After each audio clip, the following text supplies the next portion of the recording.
Debriyaja basınca bir ses geliyor. Bırakınca gidiyor.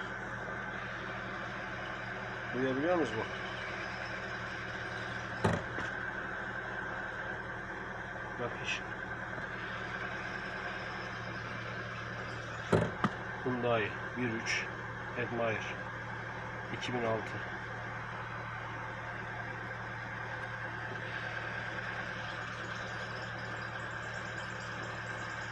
Sanki böyle bir kayış sesi gibi.